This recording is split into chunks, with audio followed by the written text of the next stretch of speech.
Welcome to an inside track edition of the Digital DJ Tips podcast. This is questions asked by our students here at the DJ School over the last month. And we've got three really good ones this month. So the first one is technology making DJing harder, not easier? This is off the back of some pretty high profile failures in the DJ software world this month that have left DJs unable to play gigs when they turn up with their USB drive to plug into the equipment. Not good. So we expanded it to talk about the changes in DJing and how they might present problems, but actually there's a lot of opportunities there as well, as you will hear. We also talk about whether it's okay to copy as a DJ what you hear other DJs doing, in the same way that a guitarist might copy in order to learn how to play the guitar what they hear great guitarists playing on their recordings and so on. We dive deep into that, quoting people like Picasso no less as we go along. And finally, we talk about how it's possible in modern DJing to think it's all about those viral moments that you see on TikTok and Instagram and so on, with people probably half your age performing something that makes you think, well, I just like to play one track after another. Am I doing it all wrong in today's world? And we talk gently about how while those moments matter and it's possible to perform like that yourself, whoever you are, whatever gear you've got, and yes, whatever age you are, they're not really the point of DJing. And the point of DJing, playing great music for the people in front of you right now, is very separate from them. But at the same time, how great it is to be able to drop 2 or 3 of those into your set. And if it is great to do that while you're continuing business as usual, how do you do it? How do you practice them? How do you get them ready? How do you pull that off? We dive deep into that as well. As ever, this podcast is supported by the students of Digital DJ Tips. There are no sponsors or partners here apart from those fantastic folk. So a big thank you to all of our students at the school. Let's get started.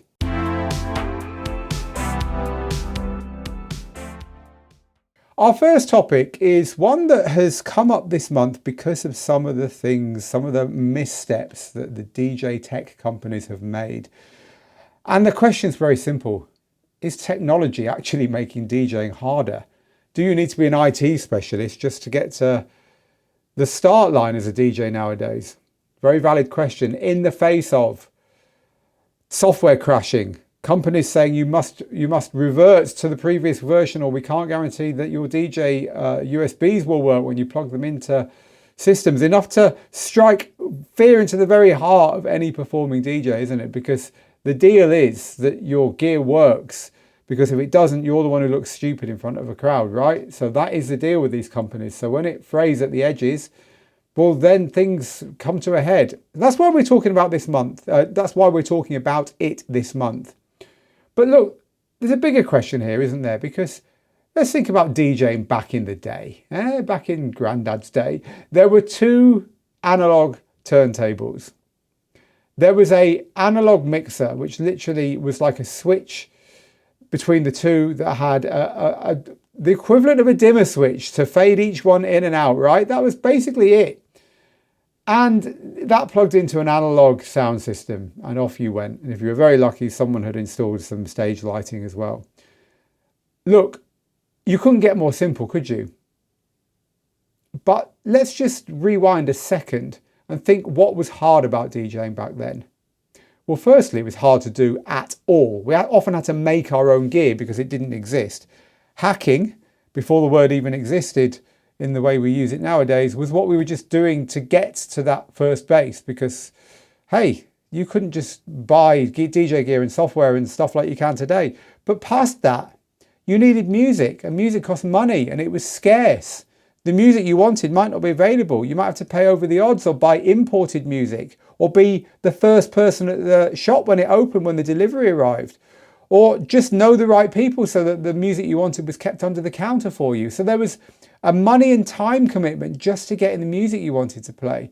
And of course, networking in order to know the right people to get it. When you were starting to become known in a particular scene or whatever, then having the right music was what got you known. So DJs were very precious about their music.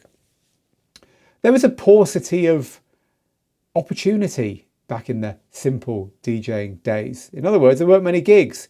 And they were hard to get because they were protected by those who had them. So DJing was hard to do at all. And because of the need to learn pretty esoteric techniques. We're not proud here at Digital DJ Tips. Manual beat mixing is monkey work. Yes, anyone can crack it, but no, it doesn't make you a good DJ. Yes, it does slow down, again, your ability to get to first base. And also, without getting too woke about it, if you were rich in a Western country and you had the time to put into this and you happened to or could afford to move to a big city where it was all happening, you had a chance of becoming a DJ. But everyone else, tough. So really, back in the day when DJing was easy, it wasn't at all, at least for the majority, for all the reasons I've just covered, right? All right, now we're going to move on to today, right? So today, from your phone, all the way up to, yes, very expensive club gear, you can DJ on anything. And not only DJ, but do some pretty impressive stuff. So yes, some of the simplicity, an awful lot of the simplicity is gone. You can't just walk up to and completely understand just by looking at them 2 decks and a mixer, because the decks are probably digital, the mixer's got an awful lot more on it, and it's all connected digitally, right? You probably need a computer because music's digital as well, and you need to prepare that music. But wait, there's no scarcity for that music. So all that money and time and networking and commitment just to get that music, well, it's gone away. And music's a lot cheaper. You don't even have to buy it. If you're being super casual, you just plug in your streaming service. So anyone can DJ on a phone for fun, easily, and everyone's got access to more or less the same music nowadays, albeit you need to have a certain amount of computer literacy. Now, of course, I'm assuming you can afford quite an expensive phone, for instance, so it's not like it's utterly democratized, but I think we can all agree that the barriers to entry have dropped, the costs to entry has dropped, and it's possible to have a go without making a huge commitment nowadays. But also, the number of opportunities for DJing has exploded. It's absolutely fine to DJ online. And there's DJs everywhere you turn. DJs will pop up anywhere people stand still and look like they might want to have a dance, right? And so look, this idea that DJing is necessarily harder nowadays does need some tempering, I think. I think the big thing is when DJs who did it the old way return to it, and then they say, you need to be a tech expert here to just do it nowadays. And of course, we have a lot of sympathy with that. But that's more about computer operating systems. It's more about understanding how the various parts work. And it's going to be a lot easier for people who are digital natives, right? Our kids and people who've always grown up with this stuff than it is for us. And I count myself as an old school DJ in that crowd. But look, there's a light at the end of the tunnel here. And this is what we often teach people here at the school. Technology, getting literate enough with technology to get to the point where you can DJ on today's gear is finite. It's something that can be learned. So there's no need to worry that you're never ever going to get it. You will get it, but some of the things you need are new, and that is true.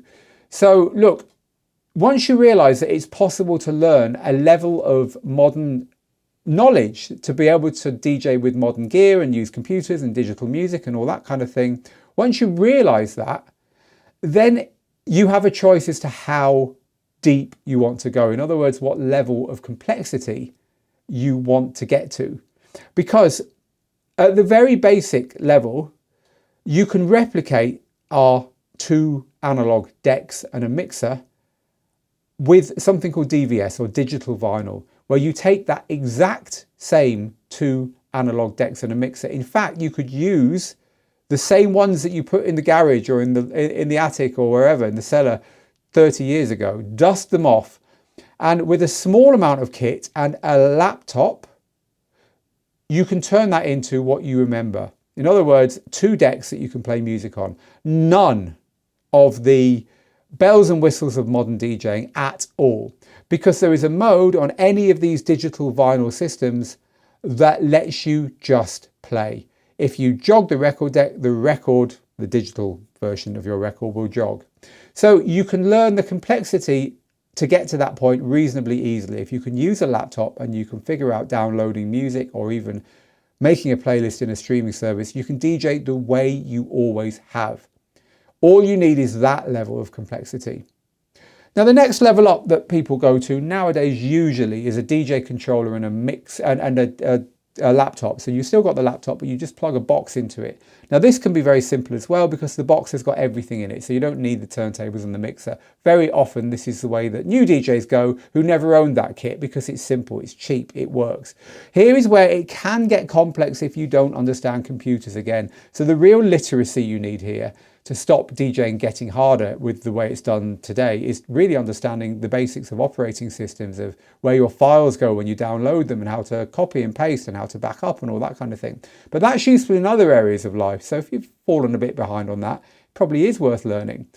But then, you know, we've just talked about the simple and maybe the normal way. Then you can go all in. Then you can get complex gear. Then you can start using all the features of that gear. But look, yes, that does become definitely harder.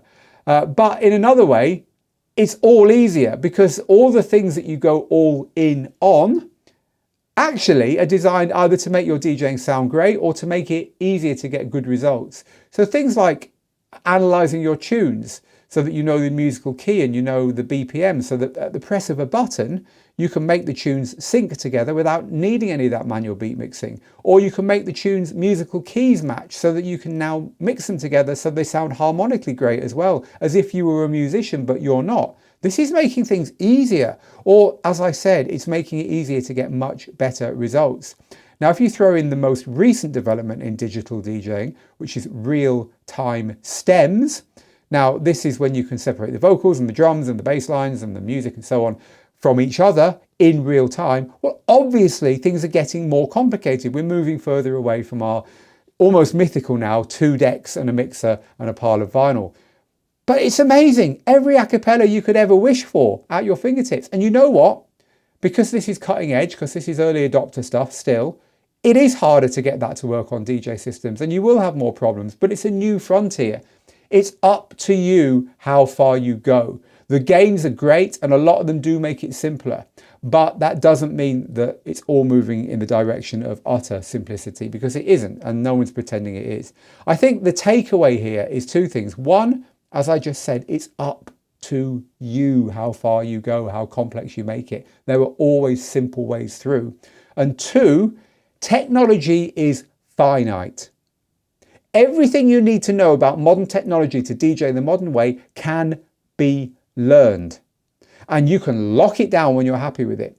A lot of people do. They buy what's called standalone all-in-one units, which are kind of like the computer's been folded into it, so you don't have to worry about that stuff. That simplifies it further, but gives you a lot of the advantages. So it's up to you, but technology is finite. It can be learned to the level you're prepared to learn it to.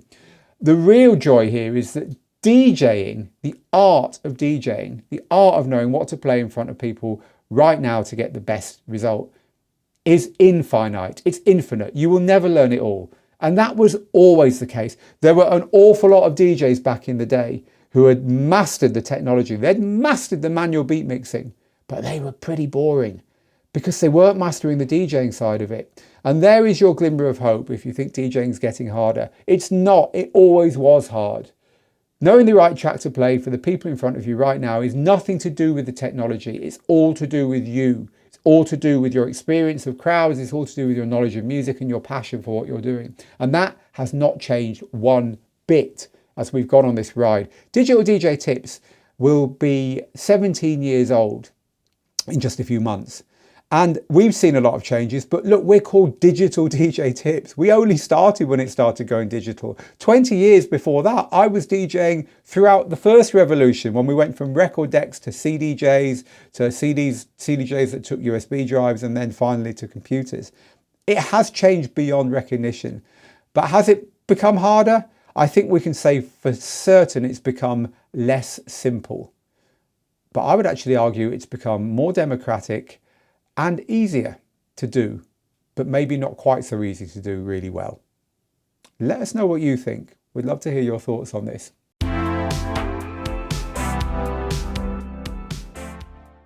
Our next topic today is something completely different. This one is from something that a few of our students have been mentioning to us off the back of a really popular gig on Instagram that had some clips shared from Fred again at Alexander Palace. And he also did a similar thing a couple of years ago, where there was some clips doing the rounds from Brixton Academy, both London venues. And these gigs are raucous, right? Fred again's a DJ and a producer. If you don't know the name, you don't need to. But the point is, there are some absolutely spine-tingling little reels going round. And this got us onto the conversation here at the school about the large amount of DJ transitions. I mean, they come and go in fashionability on the short form websites, TikTok and Instagram and so on, but there's a lot of them there. And the question then is, based upon these viral videos of DJ performances, how do you create them? How do you tap into this as a DJ without selling your soul, right? So that's what we call this next question: how to create viral DJ moments without selling your soul.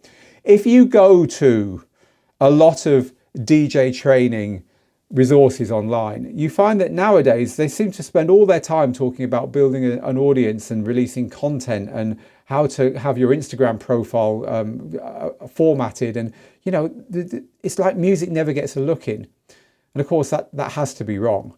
That has to be the bad sides of what we were talking about earlier with DJ becoming harder. I mean, if you have to do all that stuff, I'll leave you with that thought. Right, so we're not talking about that. We're talking about carrying on doing this great work of DJing. We're talking about learning this infinite skill that you can never learn everything about, of doing a great job for the people in front of you right now. But at the same time, somehow tapping into those moments where people might just film you, where you might just have something that you do smash out there and the world loves it. Or if you don't even play out, if you just DJ at home for fun, and you think you've come up with something really good, you know, filming that and putting that out there. But really, we're talking about how to add them to your gigs here.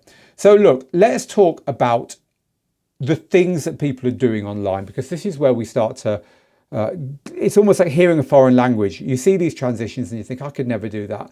But you can, to start with. And once we start to understand the way sentences are constructed in this foreign language that we call quick, flashy transition DJing, we can start to do it for ourselves.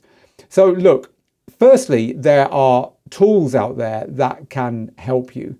We've already mentioned them actually, because when we were talking about digital DJing giving you stuff that makes life easier, it also gives you stuff that makes you sound better. And those big tools, Sync, Key Sync and Stems, I mentioned them earlier. And even I'm sure AI will be helping soon as well. This allows anyone to do amazing transitions. My daughter is 13. She played a DJ gig when she was 10 at her end of middle school party for her mates and the year below. She ended up DJing for 3 hours. First and last DJ set she's ever played. Kids, eh? But after that, just recently, she said, Dad, I want you to bring a DJ controller home from the studio, because I want you to teach me to DJ. I want to remix the people whose music I listen to. That to her is what DJing is, right? I want to remix them. Well, look, Sync, Key and Stems is how you remix and come up with these little transitions that people are sharing and that are doing really, really well out there. But I want to share with you a little bit of a reality check about the people making those clips that you see online and that maybe make you feel a bit inferior. Many of those people never DJ, right? They're doing what my daughter wants to do. They're just coming up with great little things. Now, there's nothing wrong with that. And we're going to move on to talk about copying people a little bit later. But there's nothing wrong with that. But many of those people never DJ, right? They start and finish with making little transitions to share. DJing's a broad church nowadays. But if you DJ in the way we maybe think about DJing, playing long sets for people to dance to, well, you're not comparing like to like here. So you shouldn't be in any way belittled or feel small against these kind of little clips. This is a different way of presenting the music you like to the world that's gone through the filter of TikTok and Instagram. But secondly, and this is crucial, those people who do DJ and who share those clips online are sharing their best moments. They're sharing 2 or 3 moments per DJ set. And they're the ones that make it onto those reels. And they're the ones that people hold their phones up and film. And they're the ones that are deliberately placed there for that to happen. And the rest of the time, they're just going about the job of DJing as they always have done, as we always have done forever. And so don't feel like people are suddenly playing DJ sets where every transition is like that. I was once at a launch party. I remember it so clearly. It was around the time there was some unrest or some terrorism or some trouble. And it was in Spain. And I remember one of the big DJ bloggers at the time wouldn't come to this party from England because he thought that Spain wasn't safe. I'd lived in Spain for about a decade at that point, and I'm saying, dude, come, it's going to be great. But he didn't come. I always remember that. But anyway, it was on the roof of a posh hotel at sunset in Madrid. Now, Madrid is in summer a wonderful city to be. It's lovely and warm, but it gets cool at night because it's quite high up. And so we're sat there, we're watching the sun go down, we're in a nice bar, there's some decks set up, and a DJ company is launching their new gear. It was a new CD player.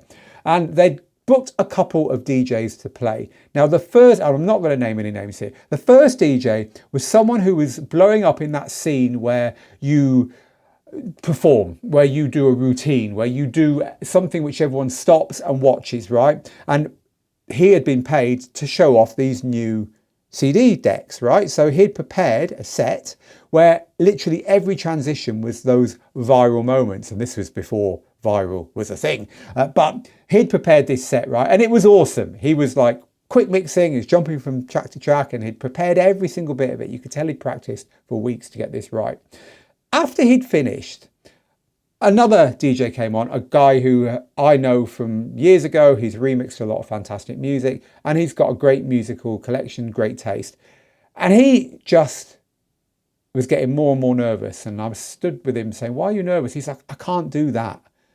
I'm going to look like a fool going on after him. And I'm like, mate, just play your music.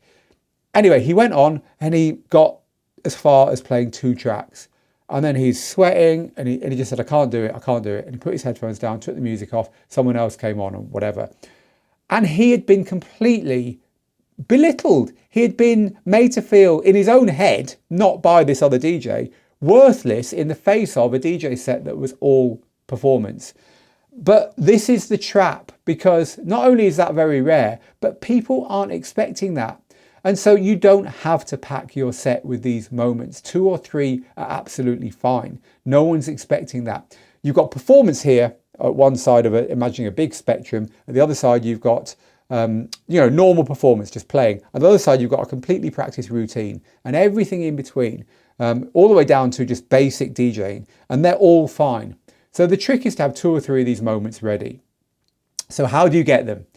If we're admitting that DJing's moved on and it would be nice to have 2 or 3 of these moments, how do you get them? Well, firstly, you need to master the tools of modern DJing. You need to master sync, you need to master key, you need to master stems, and the things that make them work and the things that they enable. Effects, which are tied to the beat.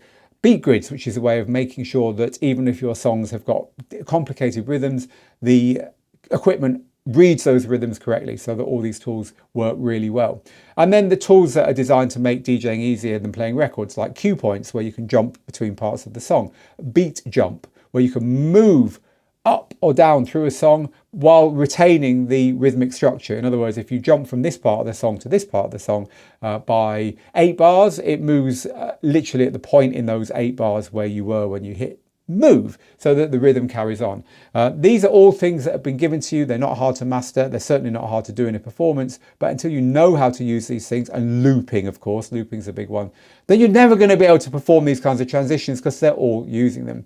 But the second thing, once you've mastered some of these tools, is you need to practice them. You don't just turn up at a gig and do this stuff. No one turns up at a gig. Remember, I said this DJ who performed on the new CDJs had practiced for weeks. So you have to practice them.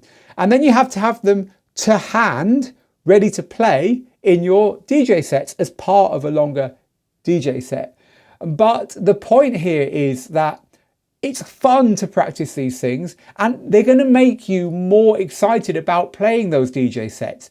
And even if you don't DJ out, even if all you do is DJ at home, you're going to get the same buzz that you would get by performing these in front of a crowd when you figure them out at home in your bedroom and when you record the DJ set. So it's a win-win-win doing this stuff.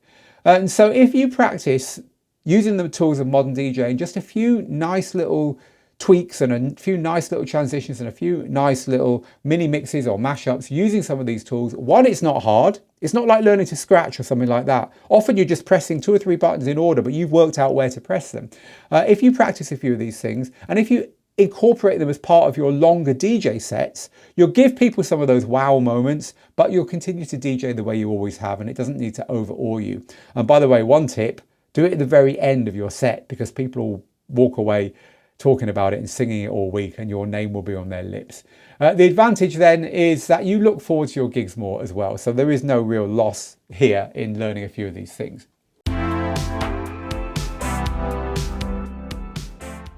So I'm going to move on to the third and final talking point. Now this one comes up every time. There is a purpose to this whole show today. These questions are linked. This one comes up every time that we have these kind of conversations. And this one I love because it's unique to DJing, and it's so silly that people think this way. And so really this isn't a question, it's a statement. And I'm going to tell you why it's 100% okay to copy other DJs. It's fine. You see those Instagram clips, copy it. You see those DJs playing these amazing transitions or performances or mashups from their gigs or at their gigs, go home and copy them yourself, because it's fine in every other area of musicianship, but somehow it's not fine in DJing. It's crazy. I'm here to tell you it is fine in DJing. Imagine that you, and I'm sure that you maybe have done this, want to learn a musical instrument. Let's just say a guitar, right? Do you pick up a guitar and then write the next Stairway to Heaven? I don't think I need to answer that question, do I? It's rhetorical. You pick up a guitar and you try and figure out how to play Stairway to Heaven, or normally it's House of the Rising Sun, isn't it? Or Wonderwall or something like that. And then you learn another and another and another, and you get so much pleasure from playing these tracks. And if you play them and someone walks into the room, they're going to be like, wow, that's a really good Wonderwall you've mastered there, or whatever, right? Why is it not okay to do it with DJing when, let's be honest, you're already just playing with other people's music? It's not like you wrote the music. So I really don't get it. Now, when you see DJs doing transitions and doing things that turn heads, do you honestly think they haven't been listening to other DJs to do that? Do you honestly think they're the first person who has done that transition? If someone tells you a joke, do you honestly think they invented it? Of course not. These things do the rounds. Unless you are hyper super cool at the best clubs with the best DJs all the time, or even better, when they're writing the music they're playing, you probably are not the first person to hear the transitions or the tracks they're using. You're probably 1,000 people down the list, right? This is a big share and share alike out there. There's a scene out there around every type of music, and trust me, ideas are scarce, but copying is going on a rate of knots. So for every new idea, there'll be 1,000 people instantly trying to do it, and it's okay. There's only so much music. Let's be honest, there's only so much music out there, at least that people want to hear. 80% of the time, you're going to be playing 20% of the music, right? So how many times do you think DJs have mixed record B into record A across the world last weekend? Pick any 2 popular records. I can tell you that you wouldn't be able to count it. And so are you really copying by hearing someone doing it well and going home and trying to work it out? And it goes deeper than that. Do you honestly think that every new song you like has been invented from scratch? Because let me tell you, pop music is getting more and more and more derivative. It's getting more overtly derivative. People aren't even hiding the fact that they're copying anymore. But that's absolutely fine. It's how you make the latest version special that counts, whether you're a producer or indeed a DJ. I think as long as you're always being honest, right? So in our courses, you'll always hear us say, when we've been inspired by someone else to make a transition, we'll quite often link to it, or we'll use it as part of the training and show you how we've changed it or tell you why we liked it. You know, as long as you're not passing off other people's work as your own, there's a line and you're pretty sure when you've crossed it, right? If you hear a DJ set by a big DJ and you go and copy every transition and you turn up at a gig and you play that exact set, I don't think you need me to tell you that's not okay. But look, being inspired by transitions is completely fine. And here's another thing. You're probably not good enough to copy it exactly.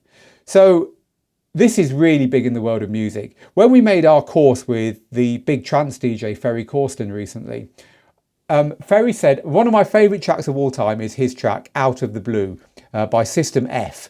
F referring to Ferry, right? So System F was him and this track Out of the Blue. It is a wonderful euphoric trance record before euphoric trance was even a thing. It's a beautiful song. And I said to him, how were you inspired? And he said, I was trying to write an Italo house song. So Italo house was a genre of Italian house music. Hey, no shit, Sherlock. That was kind of big around that time, around the late 80s. And he said, I didn't know how to do it. I didn't have the equipment. I didn't know how to do it. And this is what I came up with. So one of the biggest trance records of all time was someone badly trying to copy a completely different genre. It's okay to copy because you're probably not good enough to pull it off. And so you'll come up with something of your own. And that's where I want to end this copying discussion with a quote from no lesser a person than Picasso. Picasso said, good artists copy and great artists steal.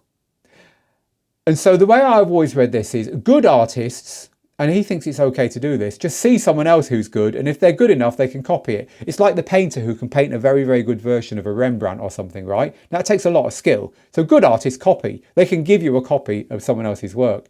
Great artists steal. And what I read by this is great artists are able to copy, but in doing so, figure out what's good about what they're copying. And they kind of by osmosis, they learn. And once you've copied enough people you admire, by osmosis, you've learned what inspired them, you've learned why they did what they did, and you've maybe spotted things in their work that even they didn't spot, right? So you've taken, you've absorbed, and now you're ready to make it your own. You're ready so that you're building on the shoulders of giants, standing on the shoulders of giants.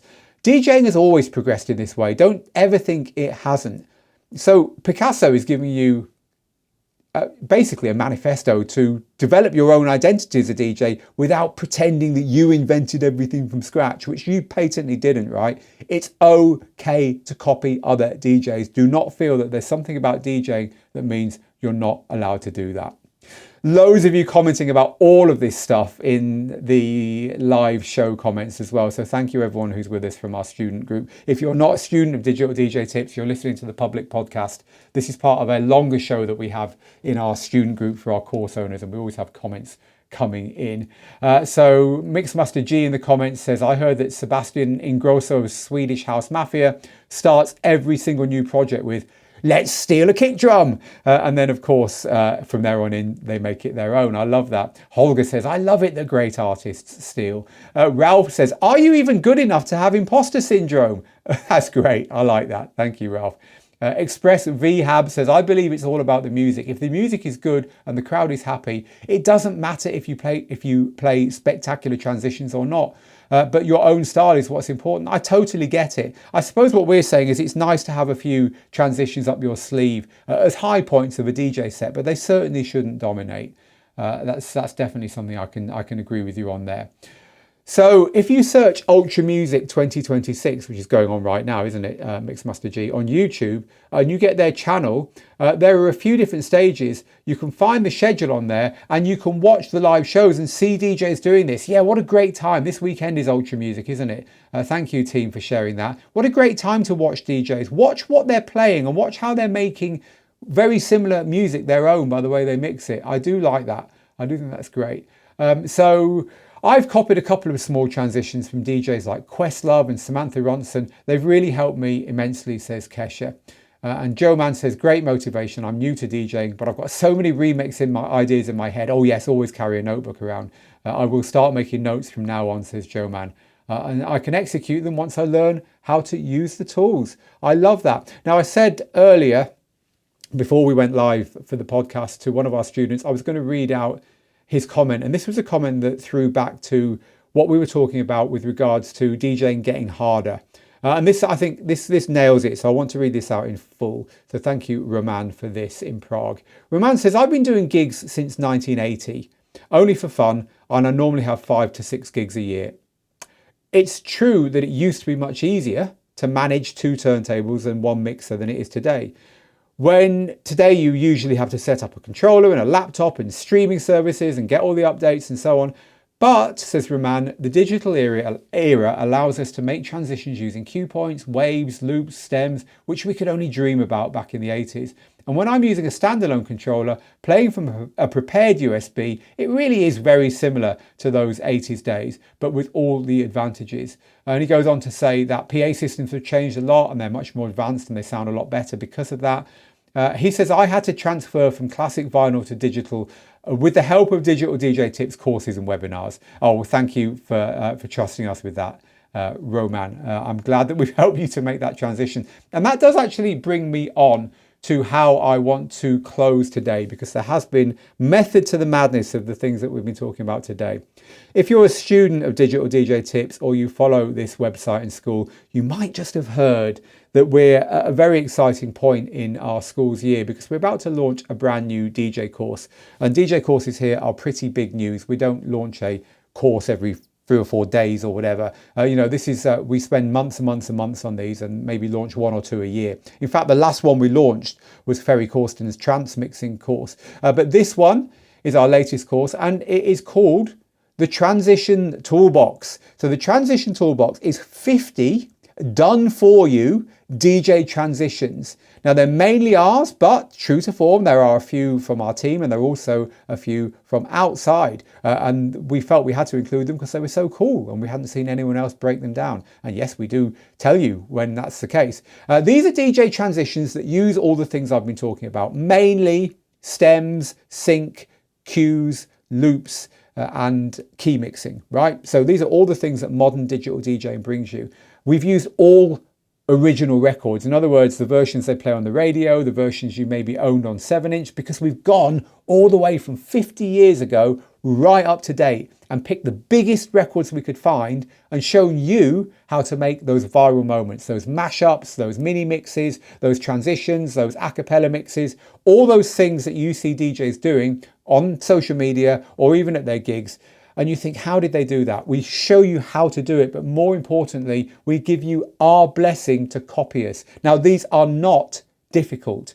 These are not things that mean you can't do it physically. They're not like involving scratching or finger drumming or all the stuff that you see DJs doing in those performances where you think, I could never do that.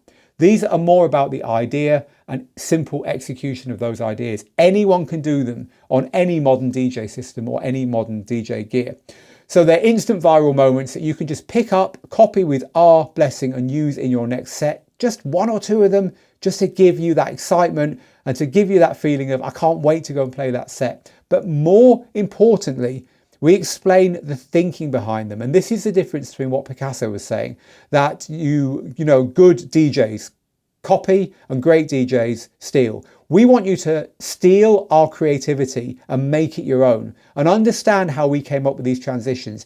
Every single one of these transitions has a backstory, and we tell you the backstory and we explain how we came up with it. So you will not only be able to copy it easily, because we show you everything, every EQ setting, every volume setting, the lot, every button to press, the order to press them in, 4K with, the waveforms and the DJ units and everything. We show you the lot. You can just copy it bit by bit. Not only do we do that, but you'll learn why it works and how to find similar transitions in your own DJ collections. This is the real value of this. You get an instant gain because you can go and do them instantly, but you get a long-term gain because you will learn how we do them. And that's the real excitement of this. Anyway, it's called the Transitions Toolbox, and it's, at the time of recording the podcast, about a week away from launch. Do go take a look at it on digitaldjtips.com. When it's launched, if you want to be the first to know, you can sign up to our email list right now at digitaldjtips.com, and then we'll be able to let you know as soon as that is launched with its usual launch offers and all that stuff. But I wanted to tell you about that because it's only a couple of times a year we do this, and we're very, very excited about that.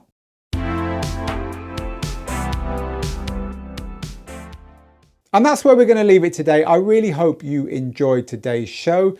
It was a great set of topics, I felt, and it led really nicely into the launch of that new course, which again, if you're interested in finding out more about, head to digitaldjtips.com and join the list, or just click through to the courses page and check it out alongside all our other courses there at the school. Meanwhile, from me, Phil, here in the school studio, get good, get out there, make the moments, and I'll see you on another podcast very soon. Bye for now.